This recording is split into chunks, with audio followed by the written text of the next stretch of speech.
Bismillahirrahmanirrahim. Alhamdulillah wassalatu wassalamu ala Rasulillah wa ala alihi wa sahbihi wa man walah. Asyhadu an la ilaha illallah wahdahu la syarika lah wa asyhadu anna Muhammadan abduhu wa rasuluhu la nabiyya ba'dah.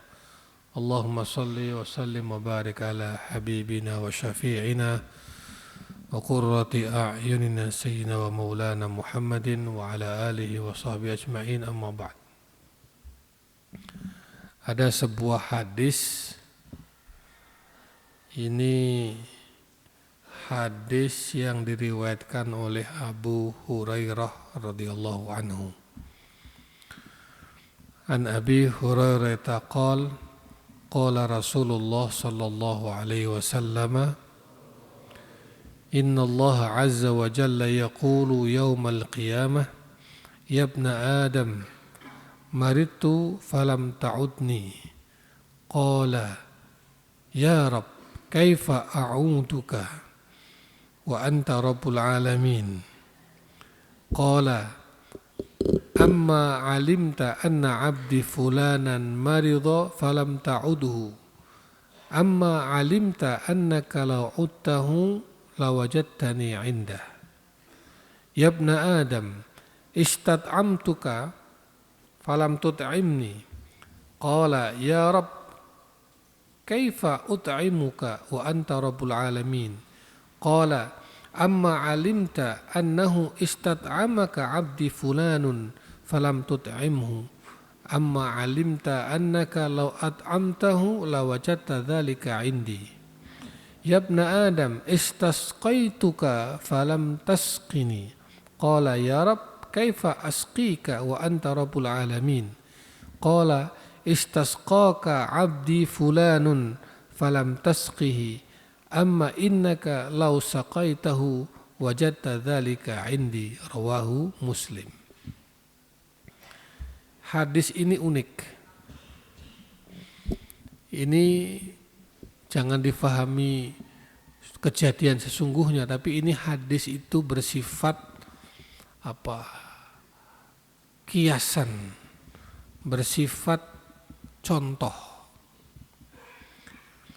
Rasulullah Shallallahu Alaihi Wasallam pada hari kiamat nanti Allah menegur kita dengan mengatakan, Yabna Adam, wahai anak cucu Adam, maritu falam ta'udni, aku sakit, mengapa engkau tidak menjengukku? Wahai Tuhan, kata hamba, bagaimana aku menjengukmu sedangkan engkau adalah Tuhan semesta alam? Allah menjawab, maksudnya bukan begitu. Maksudnya Allah adalah ketika kamu tahu bahwa hambaku sedang sakit, kamu tidak membesuknya. Padahal kamu tahu bahwa jika kamu membesuknya, kamu akan mendapati aku berada di sana. Saya baca dulu ya, sampai akhir. Wahai anak cucu Adam, ketika aku meminta makan kepadamu, engkau tidak memberiku makan. Hambanya menjawab, wahai Tuhanku, bagaimana aku memberimu makan sedangkan engkau adalah Tuhan semesta alam? Allah menjawab, maksudnya bukan begitu.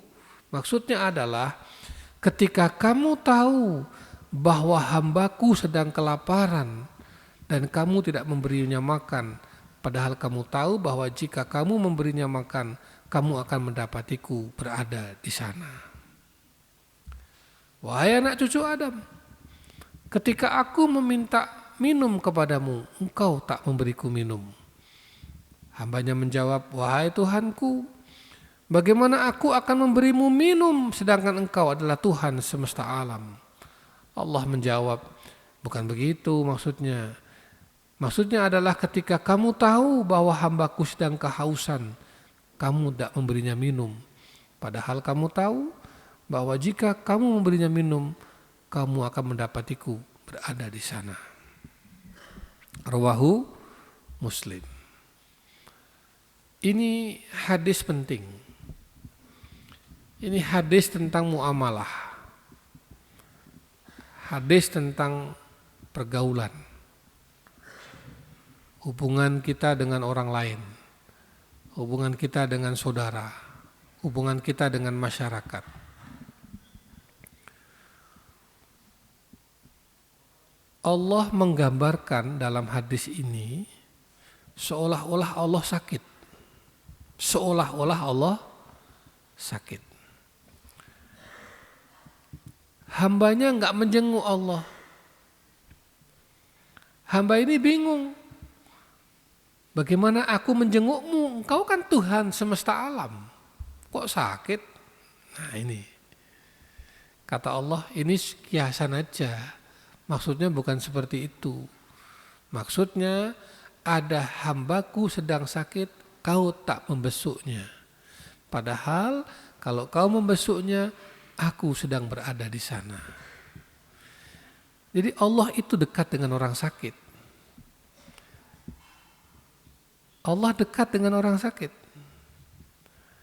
Kalau mau mendatangi Allah, datangi orang sakit. Berdasarkan hadis ini, kalau kita ingin dekat dengan Allah, dekat dengan orang sakit. Kalau kita mau mendatangin Allah, datangin orang sakit. Kalau kita mau membantu Allah, bantu orang sakit.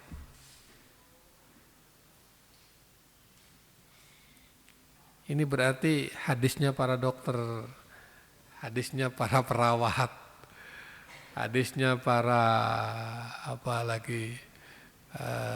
nakes, yang di puskesmas, yang di klinik, yang di tempat-tempat praktek, yang di rumah sakit, kecil, besar, sedang. Ini hadisnya. Setiap hari bersama orang sakit ya. Setiap hari itu gerumungannya karo wong loro. Dan mereka semua yang sakit itu berharapnya sembuh. Nah kita ini yang jauh dari orang sakit bagaimana? Ya kalau ada orang sakit jenguk dia, besuk dia. Di sana ada Allah. Di sana dekat dengan Allah. Ini hadis luar biasa loh. Jadi cara mendekatkan diri kepada Allah bukan cuma datang ke masjid. Cara kita mendekatkan diri kepada Allah bukan cuma sholat. Cara kita mendekatkan diri kepada Allah, taqarrub ila Allah bukan dengan puasa saja. Atau bahkan hanya dengan haji saja. Tapi ada cara lain mendekatkan diri kepada Allah. Caranya adalah mendekat pada orang yang sakit. Menghibur, membantu, mengobati. Apa yang bisa kita lakukan untuk saudara-saudara kita yang sedang sakit itu? Ini satu. Ada hadis lain kaitannya dengan hadis ini. Bahwa kalau kita menjenguk orang sakit, datang membesuk orang sakit pada pagi hari, maka begitu kita keluar dari orang sakit itu,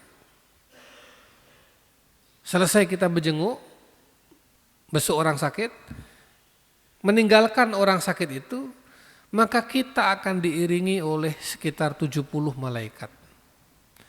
Dan mendoakan kita, memohonkan ampun untuk kita sampai sore hari.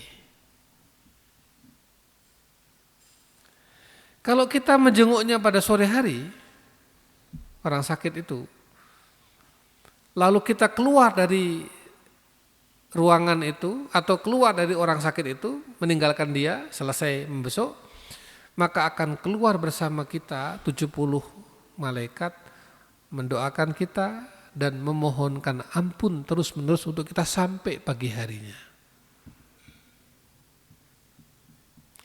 Jadi Bapak Ibu kalau mau sering-sering didoakan malaikat, dimohonkan ampun malaikat, sering-sering membesuk orang sakit, menghibur orang sakit. Nah dokter, perawat, petugas rumah sakit, dan semua yang terkait dengan rumah sakit, dengan puskesmas, dengan klinik, dengan apa itu, apapun dia bagiannya, bagian makanan, bagian kebersihan, bagian macam-macam. Itu berarti dia sepanjang hari didoakan oleh para malaikat. Dia di situ pagi sampai sore didoakan. sore sampai pagi lagi didoakan. Ini akhlak, ini etika, dan inilah muamalah, inilah tuntunan. Yang ketiga, ini yang pertama tadi hadisnya ini, yang kedua ada hadis lagi bahwa kalau kita besuk orang sakit, ketika kita keluar diiringi 70 malaikat memohonkan ampun dan mendoakan kita sampai sore, kalau sore sampai pagi.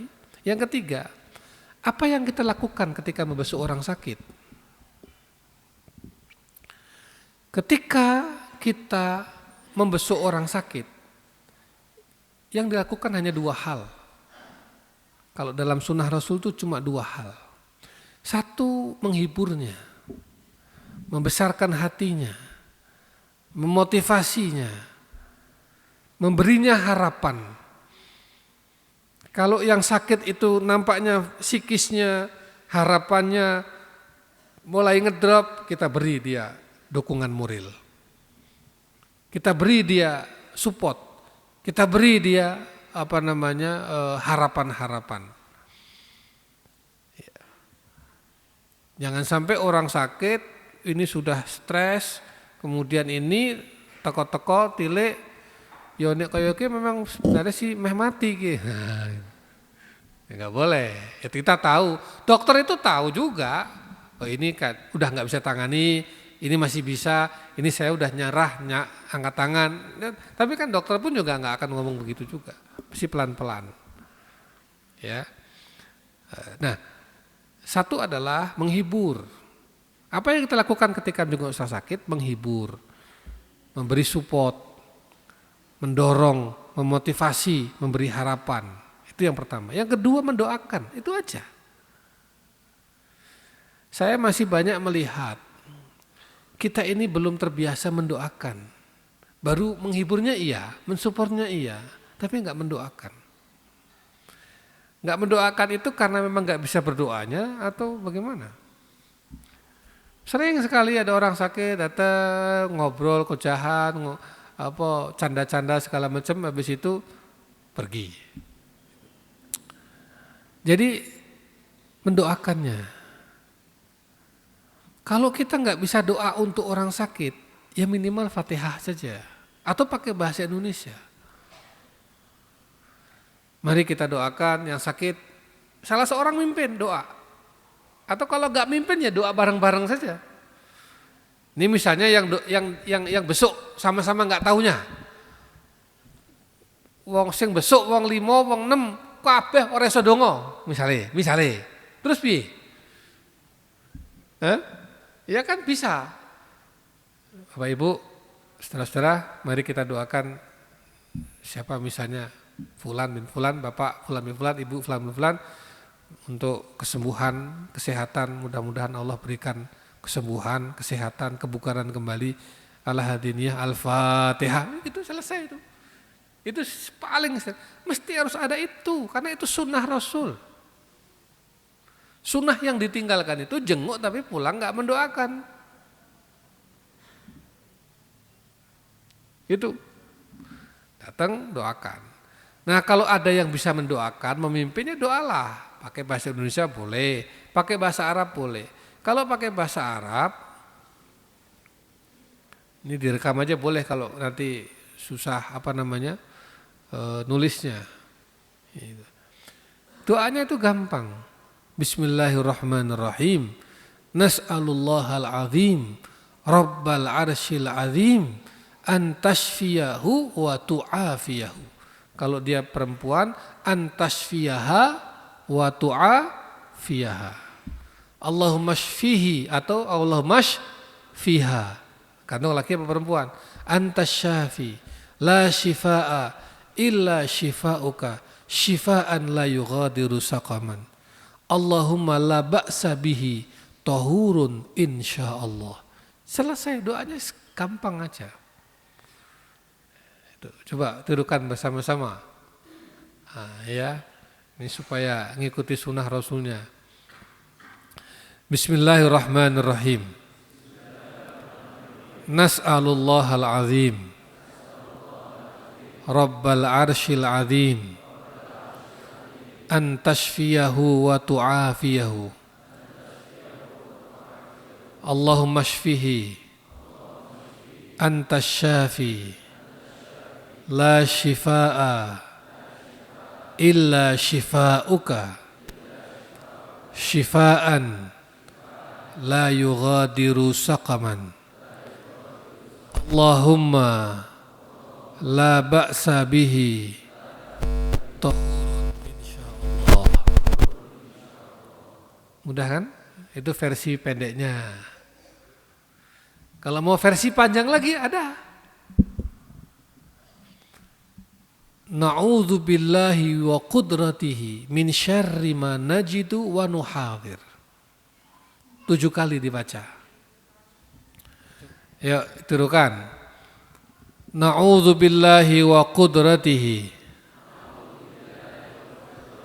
min syarri ma najidu wa nuhadir. Na'udzu billahi wa qudratihi min syarri ma najidu wa nuhadir. Na'udzu billahi wa qudratihi min syarri ma najidu wa nuhadir. Tak tuliskan ya sebentar ya, sambil ngelihat saya ngetik ya. Nih ya, baca coba bareng-bareng. Nas'alullahal azim Rabbal arshil azim an tashfiyahu wa tu'afiyahu. Kalau perempuan an tashfiyaha wa tu'afiyaha. Kalau yang sakit banyak an tashfiyahum wa tu'afiyahum. Kalau mau mendoakan untuk kita sendiri, saya berdoa untuk kita yang di sini, antashfiyana wa tu'afiyana. Ini yang sering saya bacakan di masjid nih. Anak-anak udah hafal. Nas'alullahal azim Rabbal arshil azim antashfiyana wa tu'afiyana. Antashfiyahu wa tu'afiyahu. Kami mohon kepada Allah, Tuhan yang Maha Agung, pemilik arsy yang Maha Agung, sembuhkanlah dia dan sehatkanlah dia. Sembuhkanlah kami dan sehatkanlah kami. Antasfiyahu itu sembuhkanlah. Wa tu'afiyahu itu sehatkanlah. Jadi ada 2, sembuh dari penyakit dan sehat. Kadang-kadang orang sembuh penyakitnya tapi belum tentu sehat kembali, ya kan? Nah, ini kita minta sembuh, hilang penyakitnya, sehat kembali. Allahumma antas syafi la shifaa illa shifauka. Ya Allah ya Tuhan kami, Engkaulah zat yang maha penyembuh. Tidak ada kesembuhan kecuali kesembuhan darimu. Kesembuhan yang tidak diikuti dengan wabah lagi, dengan penyakit baru lagi. Ada orang sudah selesai sakitnya ini, muncul sakit ini. Muncul lagi sakit ini, enggak selesai-selesai. Nah di sini doanya, ya kalau sembuh total. Kalau sehat total, penyakitnya hilang belas semua. Nah, itu di sini maksudnya syifaan la yughadiru saqaman. Kemudian Allahumma la ba'sa bihi tahurun insyaallah. Ini apa maksudnya? Maksudnya ya Allah ya Tuhan kami, enggak apa-apa, sakitnya enggak apa-apa. Insyaallah sakitnya ini mudah-mudahan menjadi penggugur dosa. Jadi kita mohon pada Allah, ya Allah, ya udahlah dia kalau memang kau beri sakit ya enggak apa-apa. Kami mohon dia sehat, kami mohon dia sembuh dari penyakit, dia sehat. Tidak ada kesembuhan kecuali kesembuhanmu.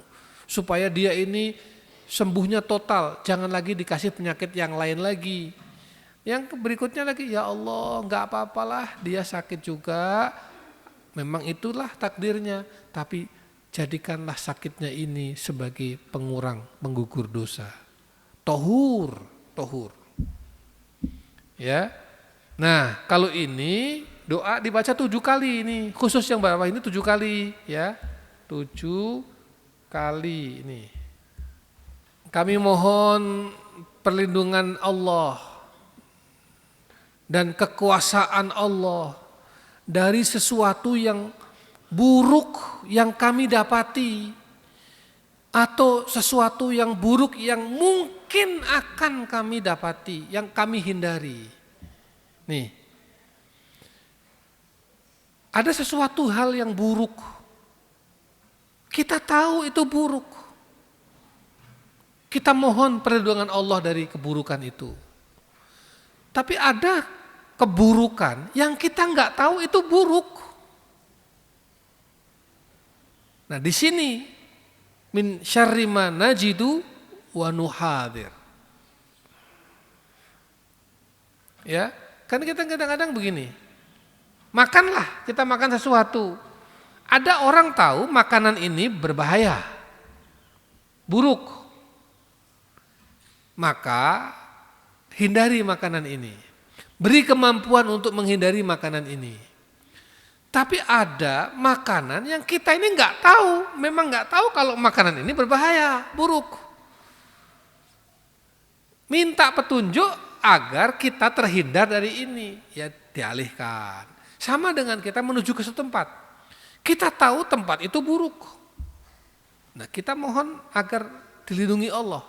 Tapi ada orang nggak tahu kalau tempat itu buruk. Di situ kita minta perlindungan Allah. Supaya apa? Allah itu mengalihkan kita dari menuju ke arah situ. Ada orang bisnis, usaha. Dia tahu kalau begini terus saya akan bangkrut. Tahu. Tapi ada orang yang nggak tahu kalau kamu begini terus kamu akan bangkrut. Ada yang nggak tahu. Di sini pentingnya doa ini. Jelas ya? Nah ini doa ini. Anak-anak hafalkan nih. Anak-anak saya kira udah hafal ya. Udah sering dengar. Tiap sholat dengar terus ini. Ibu-ibu hafalkan, bapak-bapak hafalkan. Nas'alullahal azim, rabbal arsyil azim, antashfiyahu wa tu'afiyahu. Allahumma la ba'sa bihi tahurun insyaallah. Udah itu dua. Kalau mau tambah lagi tadi yang ketiga. Na'udzubillahi wa qudratihi min syarri ma najidu wa nuhadir. Ini doa. Jadi kalau ke orang sakit apa tadi? Pertama, menghibur, support, motivasi, apalagi ya, memberi harapan. Nah, yang kedua adalah mendoakan. Bapak Ibu yang dirahmati Allah, lanjut hadis, masih sambungan hadis tadi. Wahai anak cucu Adam, aku minta makan, tapi enggak kamu kasih makan. Sama ini, kasusnya sama dengan orang sakit tadi. Allah mengumpamakan dirinya minta makan. Hamba ini bingung lah. Ya Allah, gimana aku memberimu makan? Engkau Tuhan semesta alam, Engkau yang memberiku makan. Bukan begitu. Ketika ada orang minta makan, orang lapar, nggak bisa makan, aku sedang berada di sana. Ini berarti kalau kita mau mendekat pada Allah, mendekat pada orang-orang yang sedang lapar itu.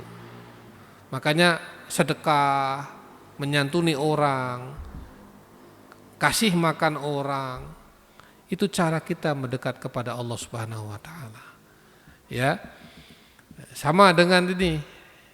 Aku minta minum. Kenapa kau enggak beri aku minum?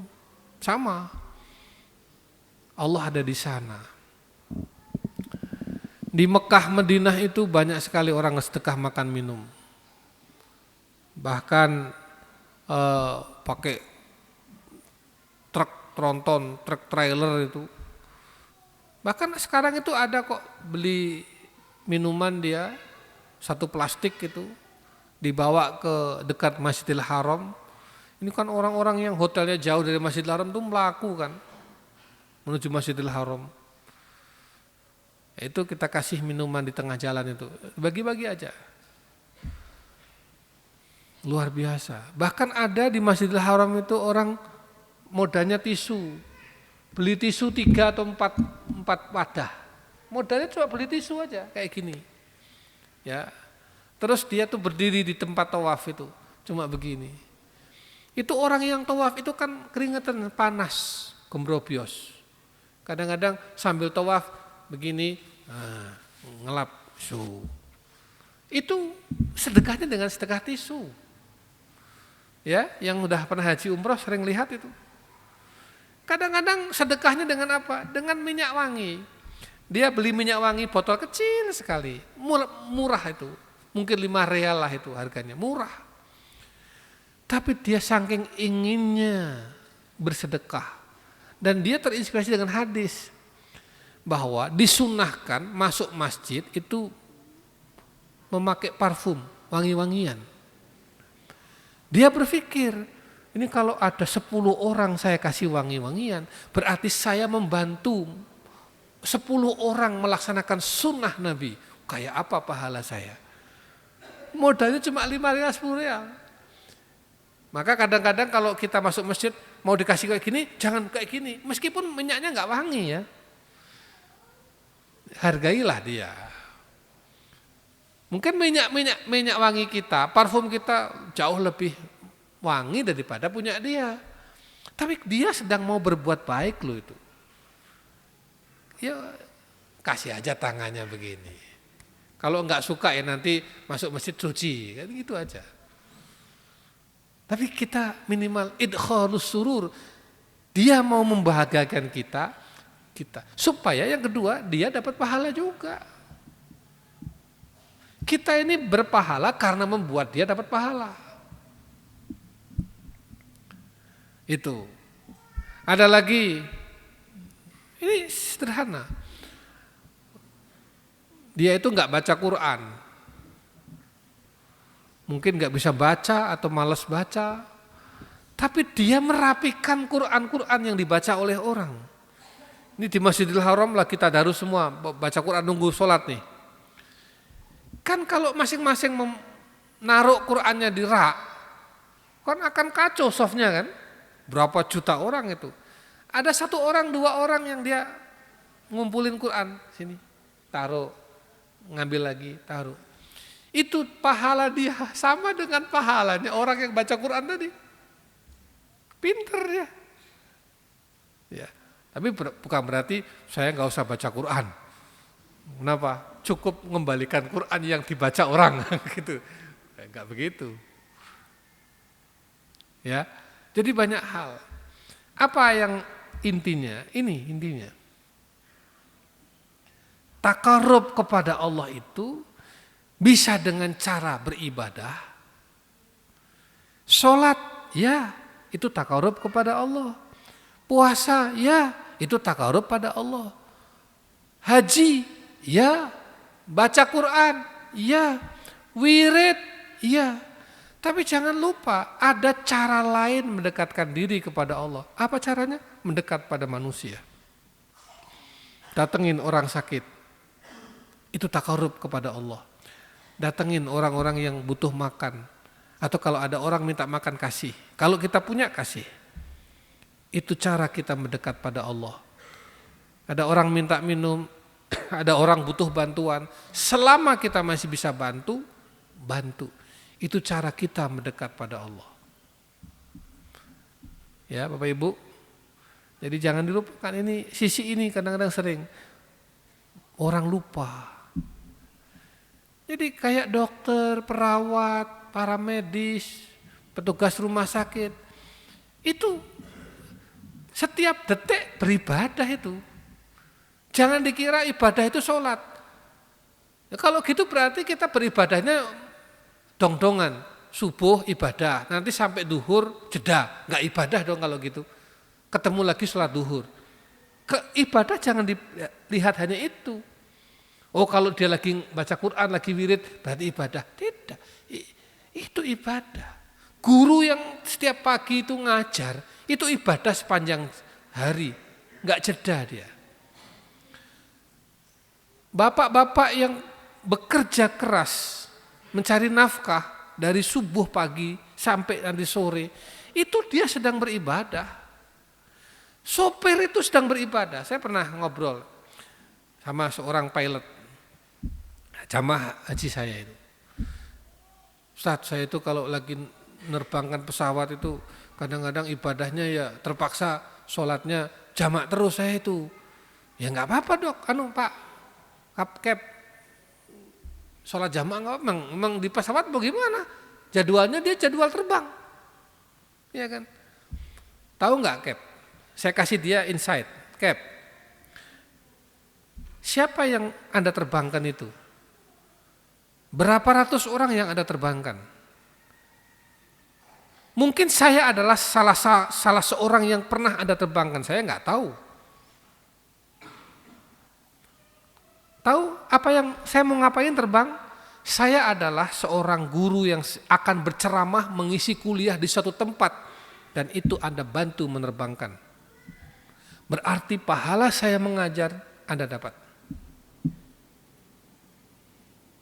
Mungkin ada seorang dokter yang terpaksa harus terbang karena di sana, di kota sana dia akan melakukan tindakan operasi untuk pasiennya. Yang dioperasi adalah seorang ulama besar atau seorang bos besar yang dia menafkahi ribuan pekerja. Dia datang, terbang, Anda yang mengemudikan pesawat dan orang itu mau melakukan operasi pada seorang bos, yang bos itu di tangannya ada 10.000 pekerja, 10.000 kakak. Kalau itu sembuh, Anda mendapatkan 10.000 orang yang bekerja itu dan mendapatkan pahala dokter yang operasi itu. Enggak sederhana. Apalagi pilotnya nerbangin pesawat mau umrah mau haji. Kuwi nek sak pesawat sing haji mabrur kabeh, kuwi kan pilotnya entuk ganjaran toh. Bayangkan. Nah, itulah mengapa dalam bekerja kita harus niatnya ibadah. Saya nyetir pesawat ini karena saya mau beribadah. Soal saya dapat gaji nomor sekian, itu profesi. Tapi saya mau ibadah, ini ada orang yang mau nengok orang tuanya, yang saya terbangkan ini ada dokter yang mau mengoperasi pasien, ada yang mau sekolah, ada yang mau ceramah, ada yang mau macam-macam. Dalam hatinya niatkan, bismillah ini mudah-mudahan dapat pahala dia. Saya sering bilang ke ustadz yang nyupirin saya itu, kamu kalau nyupirin saya, maka semua yang saya lakukan ini, kamu akan dapat pahalanya. Kamu kan tahu saya perginya kemana. Kamu tahu apa yang saya lakukan di tempat itu. Dia supir saya, ustadz yang nyupirin saya itu, nyupirin saya ke Kemenak, apain? Rapat. Nyupirin saya ke Kemenlu, nyupirin saya ke Basnas, nyupirin saya ke BWI, nyupirin saya kemana-kemana, nyupirin saya ceramah, nyupirin saya ke ini. Apa? Itu hasil rapatnya menghasilkan satu kebijakan, menghasilkan satu keputusan, menghasilkan banyak hal. Saya ceramah, ini dan seterusnya. Pernah, saya mau rapat, mau memutuskan tentang beasiswa untuk sekian ratus orang. Kalau ini rapat ini kemudian habis ini rapat diputuskan, ya kehadiran saya membuat saya bisa tanda tangan. Dan tanda tangan itu membuat 300 orang mendapat beasiswa, maka kamu yang nyetirin saya mendapat pahala dari tanda tangan saya memberi 300 beasiswa. Jelas? Itu logika pahala, Bapak Ibu sekalian. Jadi niati semua itu ibadah, niati semua itu ibadah. Ya, ini yang nyoteng juga begitu. Yang nyoteng ini kan saya ceramah selesai pulang, ada yang lupa, ada yang ingat, ada yang apalagi anak-anak. Mungkin ibu-ibu lupa tapi nyetel lagi, share lagi. Nah, syuting ini mengabadikan apa yang saya omongkan ini. Sehingga Bapak Ibu yang hadir di sini bisa mengulang-ulang. Enggak cuma mengulang, share kalau ada kebaikan. Itu berarti dia ini, meskipun kamu kan enggak payah-payah mikir materi pengajian toh, cuma gitu, tapi ganjaranmu gede. Ya. Lah itu coba. Kalau kamunya tadi Pak, tadi waktu mau nyoteng niatnya ibadah. Kalau niatnya action bubar. Ini di sini. Kalau dia niatnya saya mau nyoteng karena tangan saya ini akan berdampak bahwa pengajiannya Pak Anang akan bisa dilihat di masa-masa yang akan datang, di-share dan seterusnya. Maka bismillah. Itu dapat ibadah. Ya. Bapak Ibu sekalian, ini saja yang bisa saya sampaikan. Mudah-mudahan bermanfaat. Jadi gitulah Islam itu luar biasa ya. Dan jangan lupa untuk mendekatkan diri kepada Allah, taqarrub ilallah, bisa dengan cara ibadah, bisa dengan cara muamalah.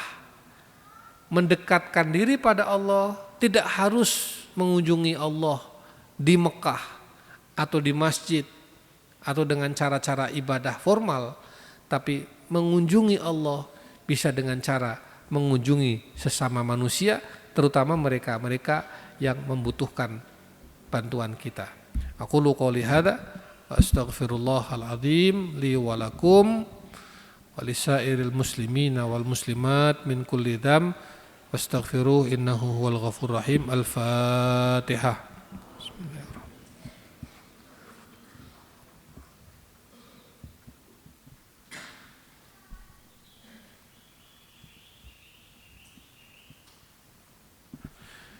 Bismillahirrahmanirrahim. Allahumma shalli ala sayyidina Muhammad wa sallim wa radhiyallahu tabaraka an kulli sahabati Rasulillahi ajma'in walhamdulillahi rabbil alamin. حمد الشاكرين حمد الناعمين حمدا يوافي نعمه ويكافئ مزيده يا ربنا لك الحمد كما ينبغي لجلال وجهك الكريم وعظيم سلطانك اللهم اغفر لنا ولوالدينا وارحمهم كما ربونا صغارا وللمسلمين والمسلمات والمؤمنين والمؤمنات الأحياء منهم والأموات إنك سميع قريب مجيب الدعوات يا قاضي الحاجات اللهم إنا نسألك رضاك والجنة ونعوذ بك من سخطك والنار اللهم أعنا على ذكرك وشكرك وحسن عبادتك اللهم انفعنا بما علمتنا وعلمنا ما ينفعنا وارزقنا علوما تنفعنا في الدين والدنيا والآخرة نسأل الله العظيم رب العرش العظيم أن تشفينا وتعافينا اللهم اشفنا أنت الشافي لا شفاء إلا شفاؤك شفاء لا يغادر سقما اللهم سلمنا من آفات الدنيا وعذاب الآخرة وفتنتهما وبليتهما إنك على كل شيء قدير اللهم ادفع عنا البلاء والوباء والغلاء والفحشاء والزلازل والمحن والفتن ما ظهر منها وما بطن من بلدنا خاصة وسائر بلاد المؤمنين عامة إنك على كل شيء قدير ربنا هب لنا من لدنك ذرية طيبة ربنا هب لنا من لدنك ذرية طيبة إنك سميع الدعاء ربنا هب لنا من أزواجنا وذرياتنا قرة أعين واجعلنا للمتقين إماما اللهم أنزل علينا رحماتك وبركاتك وتجلياتك تكفي لنا حاجاتنا في الدنيا والآخرة ربنا آتنا في الدنيا حسنة وفي الآخرة حسنة وقنا عذاب النار وادخلنا الجنة مع الأبرار يا عزيز يا غفار يا رب العالمين وصلى الله على سيدنا محمد وعلى آله وصحبه وبارك وسلم والحمد لله رب العالمين بسر الفاتحة.